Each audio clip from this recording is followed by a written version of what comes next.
Uraho neza mukunzi wacu hano kuri Joel Gospel Praise TV. Tuguhaye ikaze mu mwanya w'ikiganiro gishya tugiye kuganiraho cy'ubwenge kandi gifite agaciro, gihindura ubuzima, kikumenyesha uwo uri we, kigukura mu mfuruka y'ubwigunge wari urimo, kikaguhindura undi muntu muzima. Tuguhaye ikaze aho uherereye hose, uri mu gihugu cy'u Rwanda, mu ntara y'Amajyepfo, Amajyaruguru, Burasirazuba n'Iburengerazuba, uri mu mujyi wa Kigali. Tuguhaye ikaze aho uherereye hirya no hino ku isi, mu bihugu bya Afurika, Amerika n'Uburayi, Aziya ndetse n'ahandi hose wumva ururimi rw'Ikinyarwanda. Uyu munsi wa none rero tugiye kuganira ikiganiro gishyashya kandi cyiza, kiryoshye, gifite imbaraga zo guhindura umutima wawe. Ni uruhererekane rw'ibiganiro tuzaganira hano kuri Joel Gospel Praise TV, aho tuzarebera hamwe uburyo umuntu akwiriye kumenya uwo ari we. To know whom you are. Mukunzi wacu rero, urakaza neza kandi hano kuri Joel Gospel Praise TV. Muri iki kiganiro cyamenya uwo uri we. Know whom you are. Uru rugendo tuzarufatanyamo kugira ngo tubashe guhishurirwa icyo Imana yadushyiriyeho. Why God created us. Kubera iki Imana yaturemye, kubera iki Imana yakuremye. We shall know the reason why we live, we have life. Tuzamenya impamvu dufite ubuzima. Why do we live? Why do we have life? Kubera iki dufite ubuzima. And again, we will know our values. Tuzamenya agaciro kacu. Turagushimiye kuba wahisemo kudukurikira hano kuri Joel Gospel Praise TV, televiziyo yacu igamije gukomeza abantu biciye mu ijambo ry'Imana, guhumuriza imitima, indirimbo, kubaka umuryango muzima ushyitse kandi utekanye, ndetse no kunguka amagambo y'ubwenge. Uyu munsi nshuti yanjye, muvandimwe, reka dutangirane ikibazo gikomeye kandi gishobora guhindura ubuzima bwa buri muntu wese. Iki kibazo kiragira kiti: ese ndinde? Ese ndinde koko? Whom am I really? Ndi muntu ki? Iki si ikibazo umuntu akwiriye kwibaza atebya cyangwa se kubaza atebya. Ni indirimbo y'umutima. Ni ikibazo ukwiriye gusubiramo mu mutima wawe, mu mutima w'umuntu wese, yaba muto cyangwa mukuru. Ukwiriye kumenya your identity. You have to know whom you are. Waba umukire cyangwa umukene. This also concerns to you. Ibi nawe birakureba. Ukwiriye kumenya uwo uri we kugira ngo wihishurirwe. Menya agaciro ufite. Umenye impamvu Imana yakure. Waba warize cyangwa se utarize, twese we have to know our identity, our values. Our human nature kuba turi abantu hari icyo bisobanura, kuba dufite ubuzima hari icyo bisobanura. Muri iki kiganiro rero cyacu tuzabihishurirwa, tuzamenya abo turi bo nidufatanya kugeza ubwo tuzasoza runo ruhererekane rushyashya dutangiye. Abantu rero bakunze kwibaza ibibazo mu buzima, bavuga bati ese dukora iki? Igisubizo cyabo kikaza kiri negative, bakabura ibyo babasha gukora, bakananirwa guhitamo imishinga bazakora. This is because they failed to discover their identity. Ntibigeze na rimwe bahishurirwa abo ari bo, ntibazi agaciro kabo nyirizina. Mbere y'uko utangira kwishakisha ushaka iterambere, mbere y'uko utangira kubaho muri buno buzima, banza ushake igisubizo cya kino kibazo. Ese ubundi ndinde? Whom am I myself? Mbere y'uko collaboratingana n'abandi, ngira na connection with others, I have to know my identity. Uwo ndiwe indani. In my spiritual life, I have to discover my spiritual life. Ubwigenge bwawe rero ntabwo bisobanuye ibyo ukora, ahubwo your independence means your identity. Ubwigenge bwawe bushingiye kuwo uri we nyirizina. Se waba ujya wibaza kino kibazo? Se waba warakiboneye igisubizo? If not yet, niba utaramenya uwo uri we, komezanya natwe kandi nturambe. You will know your value, your identity. Isi ikunze kutwigisha ko ubwigenge bushingira ku byo dukora, ariko ibi si byo. Isi ikakwereka kuri muganga,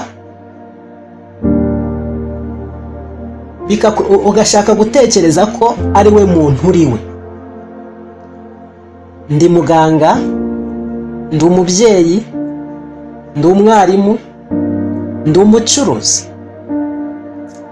Nshuti yanjye rero, uyu munsi ndagira ngo nkwibutse ikintu cy'ingenzi cyane mu buzima bwawe. Ubwigenge bwawe ntabwo ari umurimo wawe ukora, si cyo cyubahiro cyawe, si yo sura yawe nziza ufite, kuko uwo uri we wese isura ufite iyo ari yo yose, you have to know that you are created in human nature. Uremwe muri kamere muntu, but within your human nature you are created in God's image. Uremwe mu ishusho y'Imana. Ubwigenge bwawe kandi ntago ari ibyo wagezeho. Your independence is not your work, your career. Ntago ari umwuga wawe, si icyubahiro cyawe ufite, cyangwa se izina rikomeye ufite, si isura, physical appearance, cyangwa se si ibyo wagezeho. Ushobora kugira akazi, ariko siko kagena uwo uri we. Not. ushobora kugira impamyabumenyi ndetse ukagira n'amazina y'icyubahiro akomeye, ariko sibyo bigena whom you are, sibyo bigena uwo uriwe. Ushobora gukora amakosa, waba warakoze amakosa akakugiraho ingaruka, but your mistakes don't predict your identity. Makosa yawe ntabwo yaguhindura uwo uriwe. Ubwigenge bwawe rero buri hasi cyane y'ibyo ngibyo utekereza ko ari byo bigena uriwe. Ubwigenge bwawe n'ubwiteka, n'ubw'igihe kirekire, but those above simply can end, bishobora kurangira. Your independence n'ubw'igihe kirekire, it is for spiritual, n'ubwo ubuzima bw'umwuka, it is the spiritual life. Hari uburyo abantu biyibagiza abo ari bo. Reka turebe uburyo dushobora kwiyibagiza abo turi bo nyirizi. Abenshi muri twe dutangira kwiyibagiza cyangwa se kwibagirwa abo turi bo hakiri kare mu buzima bwacu bwa buri munsi. But we have to discover whom we are early. Dukwiriye kuvumbura abo turi bo hakiri kare cyane. Abantu bamwe bashobora gusenywa n'amagambo mabi babwiwe n'abandi, amagambo yo guteshwa agaciro cyangwa se bagacibwa intege, cyangwa se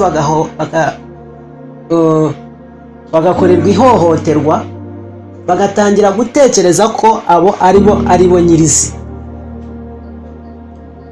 Mu kugena abo turi bo, bamenye muri mwe bashingira ku gaciro kabo, ku ntsinzi cyangwa se ku gutsindwa, bakumva ko nyine ibyo ari byo bikwiriye kugena their identity, but not, ibyo si byo, ntabwo ari byo. Of course yes, abenshi bibagiza abo ari bo kubera kugereranya ubuzima bwabo n'ubw'abandi, but not yet. This is not true. Don't compare your life with the life of others. Wigereranya ubuzima bwawe ndetse n'ubw'abandi. Wijya ku mbuga nkoranyambaga ngo wikopeyaringe n'abandi, cyangwa se ngo wigereranye n'abandi mu buzima busanzwe. Hari abihatira kwinjira mu myanya cyangwa mu mico y'imiryango kugira ngo babashe kureba niba babasha kumenya abo ari bo. Hari abagendera ku idini,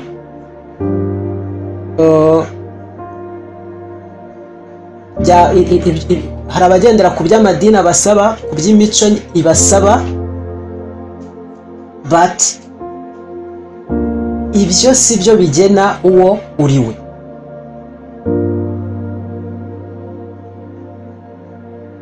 Muvandimwe, ese waba warigeze wibaza ikibazo nk'iki?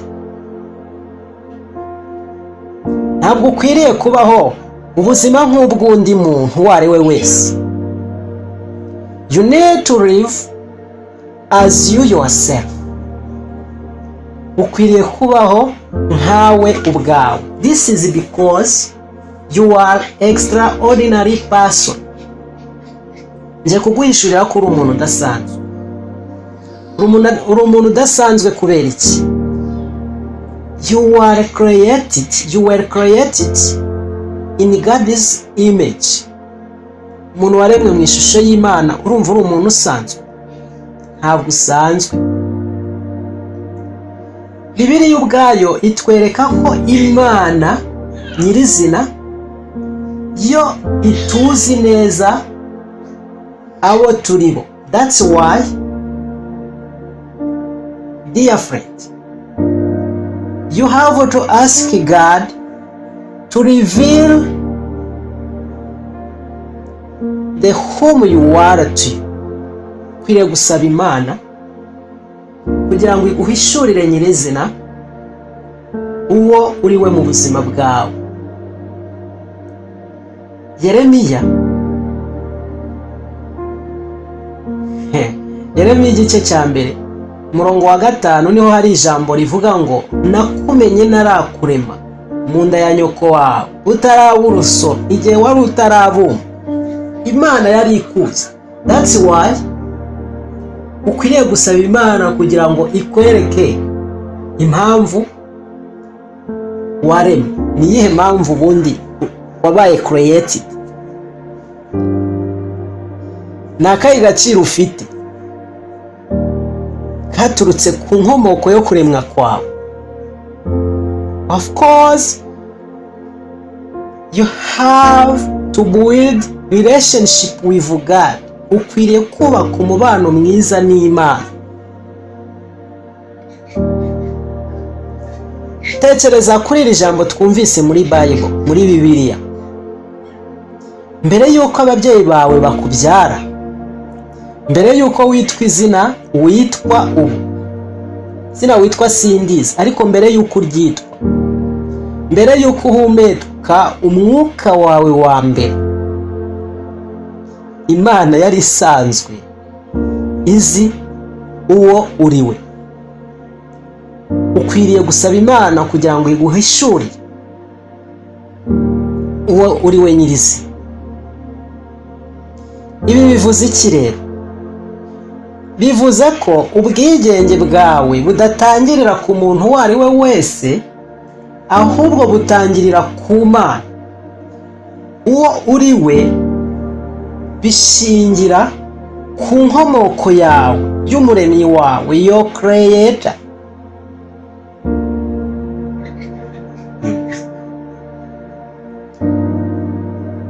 Your independence start or begin to God, not to someone else.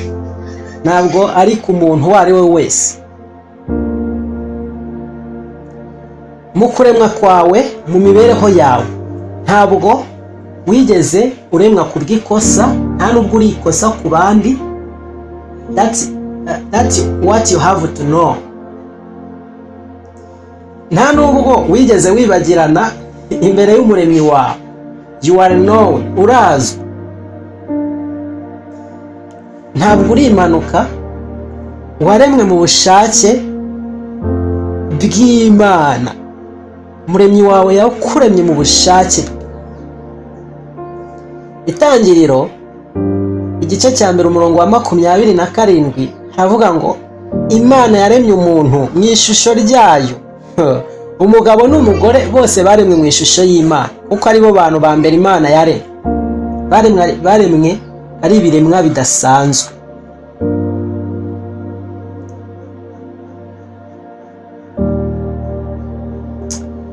Imana ishimwe. Niba ushaka kumenya neza uwo uri we, banza usubire ku waguhatse. Baza Imana, umuremyi wawe nyirizi, kugira ngo iguhishurire your identity, your appearance. Ikwereka impamvu uriho, ikwereka impamvu uhumeka, iguhishurira agaciro kawe. Reka turebe ibinyoma isi itwereka natwe tukabyemera. Hari igihe isi izakubwira iti uri mwiza gusa niba ugaragara neza. Iki ni ikinyoma cyuzuye. Ubwiza bwawe ntabwo bushingira kuri iyo sura ufite. Ubwiza bwawe ntabwo bushingira ku myambaro wambara ihenze cyangwa se iciriritse, dore ko abantu batanganya ubushobozi. Ahubwo ubwiza bwawe bushingira ku guhishurirwa kuri umwana w'Imana. Isi izakubwira ko uri mwiza niba utsinda. Nutsindwa, isi izakwereka ko utari mwiza, izakwereka ko ntacyo uri cyo, hanyuma nawe nurangiza ubyemere. That is not true. Ibyo ntabwo ari byo. Ndi hano kugira ngo nkwereke uwo uri we nyirizina, uri umwana w'Imana. Your independence start to God, begin to God, not to someone else. Isi izakwereka ko ukwiriye kuba nka buri wese kugira ngo wemerwe, but not. Be yourself. Ba wowe. Don't depend to others. Don't compare yourself with others. Umwanzi w'imitima yacu ari we Satani ahora ashaka kugucanganyiriza ubwigenge bwawe, kukazi ko nibura utamenya uwo uriwe. Satani ahora ashaka kudakwiriye kwihishurirwa ngo umenye uwo uri we nyirizina, utazigera ugendera mu bubasha Imana yaguhaye. Yesu amaze kubatizwa, hari igitangaza kimwe cyamubayeho. Ijwi ryaturutse mu ijuru riravuga riti, uyu ni umwana wanjye nkunda kandi nkamwishimira cyane. Some Matayo igice cya 3:12.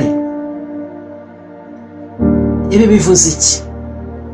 Mbere yuko Yesu akora igitangaza na kimwe mu isi,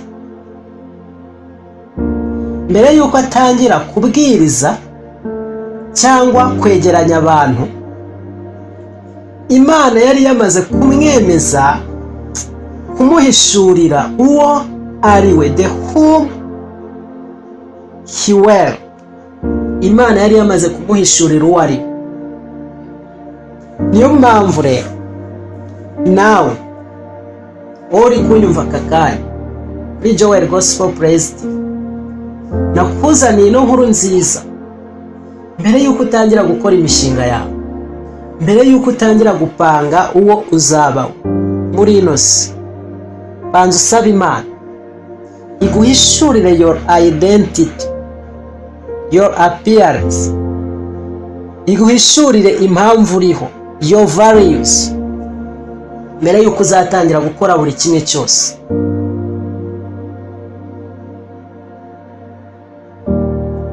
Nawe ugomba kwakira ubwigenge bwawe, ugomba kwakira your identity mbere yuko ugira ikintu na kimwe ukora. Reka turebe wowe nyakuri, wowe uri uzingiye mu bintu bitatu. Icya mbere, waraguzwe cyangwa waracunwe. Kabiri, urakundwa. Gatatu, warahamaga. Reka ngusobanurire ibi bintu bitatu. Ikintu cya mbere kiravuga ngo waraguzwe. Ibi bishatse kuvuga iki? Wacunguwe n'amaraso y'umwana w'intama ari we Kristo Yesu, agukura muri bya bindi byari bikuboshye, arakwiyegereza kugira ngo aguhindure umwana w'Imana, Imana isumba byose, Imana y'imbaraga.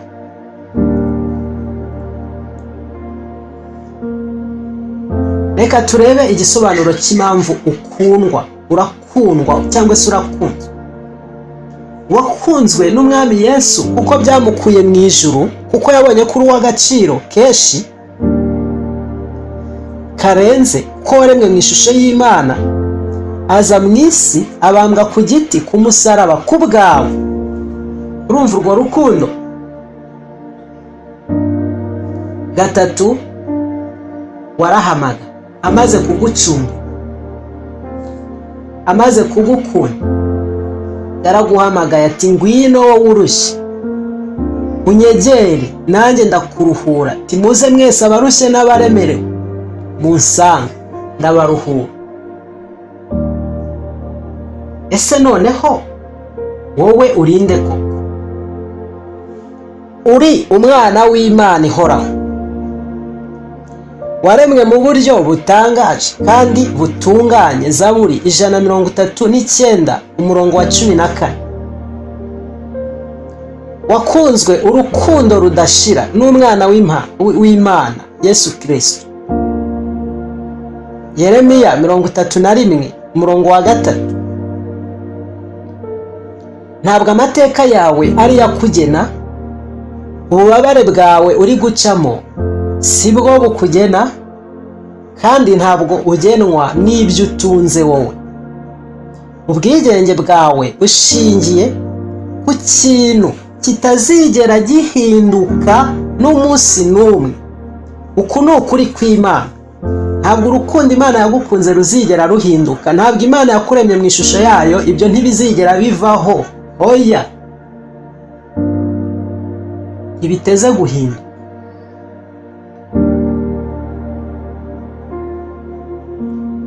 Ukwiriye kwisuzuma ndetse no gusabana n'Imana, ukayisaba ikagufasha mu buzima bwawe.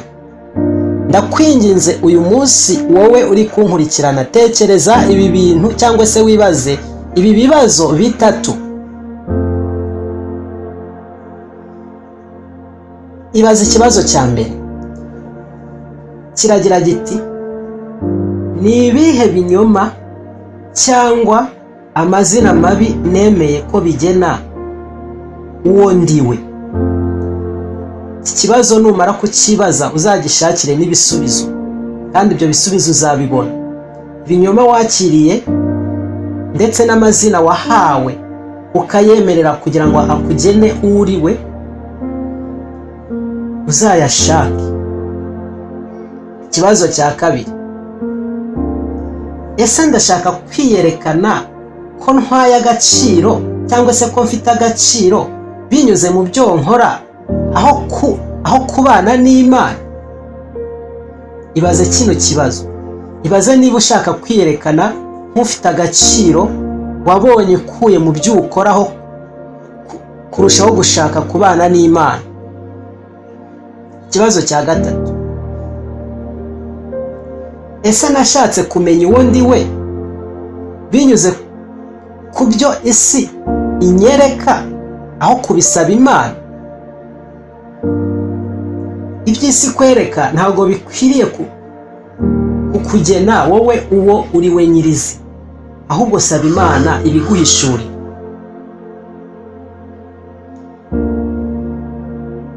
Dore imyitozo ikomeye ukwiriye gukurikiza kugira ngo ubashe guhishurirwa uwo uri we.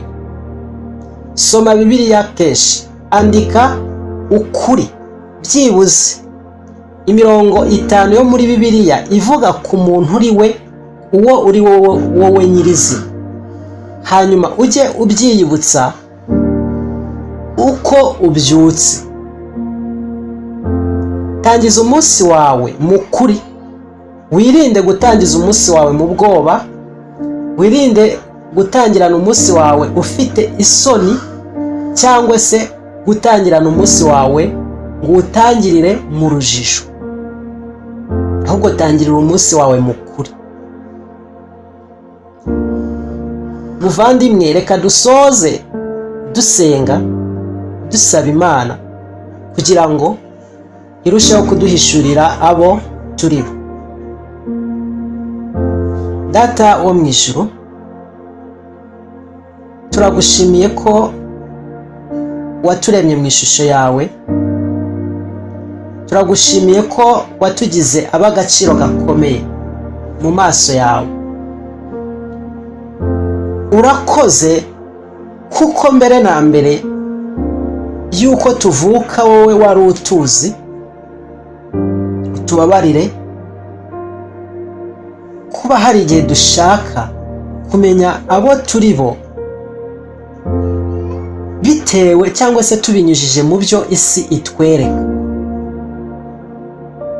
Komereza imitima yacu ibashe gutsinda ibinyoma isi twereka. Komeza ino mitima yacu Kristo, dufashe kugendera mu kuri kw'ijambo ryawe Kristo. None reka uyu munsi twumve turi hafi yawe, dufate udukomeze, duhindura abana bawe. Reka duhishurirwe ko turi abana bawe b'ukuri. Reka duhishurirwe abo turi bo mbere yuko tugira ikindi kintu icyo ari cyo cyose dukora. Reka duhishurirwe ko udukunda, duhishurirwe ko dufite agaciro, duhishurirwe ko turi abantu badasanzwe. Ubane natwe mu bihe byose, utwihishurira igihe cyose. Kristo Yesu abe uwa mbere. Tubisenze twizeye izina ryawe ryera Kristo, amen. Mukunzi wacu, ndagushimiye kuba wifatanyije natwe muri iki gice cya mbere gikomeye muri iki kiganiro cyacu. Nizeye ko umutima wawe wakangutse, ntabwo urimanuka, nta nubwo Imana yakwibagiwe. Ntiwigeze wibagirana mu maso y'Imana. Ukwiriye kubaho mu buzima bwuzuye intego, ariko ibi byose bitangira kukumenya uwo uri we nyirizina. Komeza udukurikirane hano kuri Joel Gospel Praise TV muri uru rugendo dutangiye uyu munsi. Mu kiganiro gitaha tuzaganira ku ruhare rwo kumenya, uruhare rwo kwimenya mu kwiyubaka ndetse no kubaka ubuzima bwawe, kugeza ubwo tuzahishura abo turi bo nyirizina. Menya uwo uri we kandi ubibereho, ubeho nyine ushimishijwe nabyo. Iki kiganiro cyacu gisangize n'abandi. Wibuke gukora subscribe kugira ngo uko dushyizeho ikiganiro kijye gihita kikugeraho. Ndagushimiye kandi ndagukunda, uri uw'agaciro kuri twe. Imana y'amahoro ikomeze iguhaze uburame. Naho ubutaha.